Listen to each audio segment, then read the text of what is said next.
war-saxaafadeed ka soo baxay maanta oo taariikhdu tahay 25 bishii Sebtembar 2019 dowlad goboleedka Jubbaland ayaa lagu bilaabay dib u dhigista xafladda caleemasaarka madaxweynaha dowlad goboleedka Jubbaland.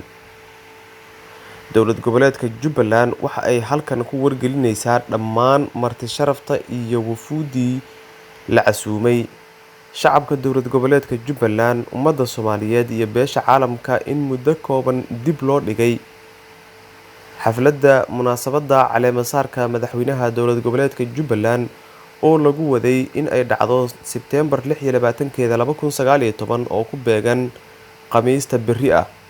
Maalinta berri ah ayaa lagu yiri warka.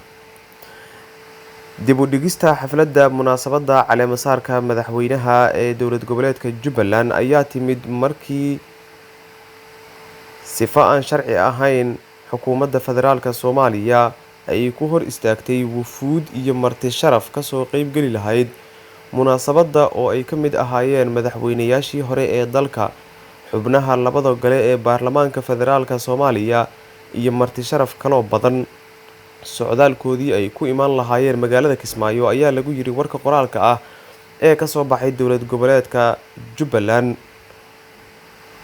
Falkan sharci darrada ah ayaa waxaa wehelinaya ciqaab wadareed iyo xayiraad xukuumadda federaalka Soomaaliya ku sameysay shacabka dowlad goboleedka Jubbaland ayaa lagu yiri warka qoraalka ee ka soo baxay dowlad goboleedka Jubbaland ayaa lagu cadeyn waqtiga rasmiga ah ee la qaban doono.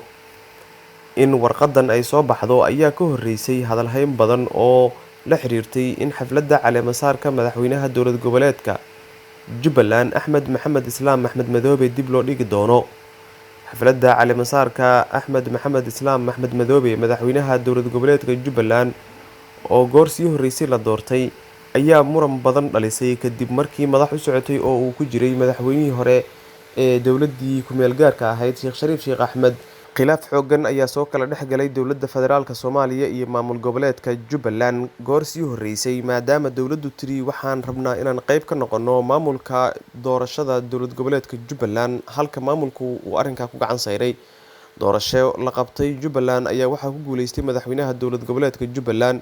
Dowladda oo taas ka duuleysa ayaa soo saartay dhowr warqadood oo wiifta ah oo ay ku sheegtay in aysan aqoonsanayn doorashadaasi iyo waxa ka soo baxa.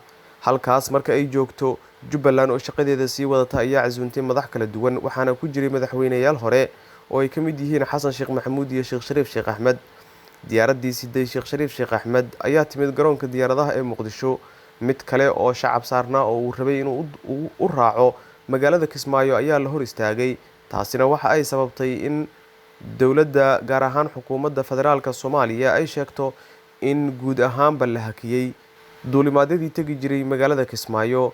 taariikhdu markii ay ka bilaabanaysay 23 bishan ilaa 26 oo ku beegan maalintii caleemasaarka ee madaxweynaha dowlad goboleedka Jubbaland oo waqtiganba dib loo dhigay. waxaa dhanka kale falanqeeyayaal badan ay sheegeen in madaxweynaha jamhuuriyadda federaalka Soomaaliya Maxamed Cabdilaahi Farmaajo uu arrinkaasi ku lug leeyahay, maadaama xukuumadda gaar ahaan ra'iisul wasaaruhu uu la hadlay beesha caalamka una sheegay in uusan wax luga ku lahayn sababaha ciriiriga lagu geliyay duulimaadkii tagi jiray dowlad goboleedka Jubbaland gaar ahaan Kismaayo. wararka kala duwan ee xukuumadda ka soo baxay ayaa ahaa 3 mar. markii koowaad waxaa soo baxday in diyaarad kasta oo rabtay inay tagto Kismaayo 24 saac ka hor ay soo diiwaan geliso. lama sheegin sababta tallaabadaas loo qaaday. mar dhexe waxaa soo baxday in Jubbaland deegaanadeeda gaar ahaan Kismaayo diyaaradihii tagi jiray la joojiyay ilaa 26 bishan oo berri oo Khamiisa ku beegan laga gaarayo. mar saddexaad oo maanta ah waxaa soo baxay in mas'uul u hadlay hay'adda duulista rayidka ama civil aviation-ka uu sheegay in aysan jirin wax amara oo ka soo baxay xukuumadda. waxaan rabaa in aan shacabka Soomaaliyeed u sheego in aanay jirin wax official oo ka soo baxay dowladda Soomaaliya iyo hay'adda duulista rayidka Soomaaliyeed oo xadidaya diyuuradaha u duulaya Kismaayo. wax walba waa caadi. waxaa jira kaliya directive ama amar ka soo baxay dowladda Soomaaliya oo ku amraya diyuuradahaasi in ay 24 saac ka hor inta aanay aadin Kismaayo ay soo codsadaan fasax. waana wax caadi ah, adduunka way ka dhacdaa. su-aalo badan ayay dadka baraha bulshada iska weydiinayeen oo la xiriira yaa celiyey Sheekh Shariif, yaa bixiyey amarka diyaaradaha Kismaayo looga joojiyey iyo wixii la mid ah. xukuumadda Soomaaliya ayaan ilaa iyo hadda si rasmi ah uga hadal sababahaasi iyo waxa ka imaan kara.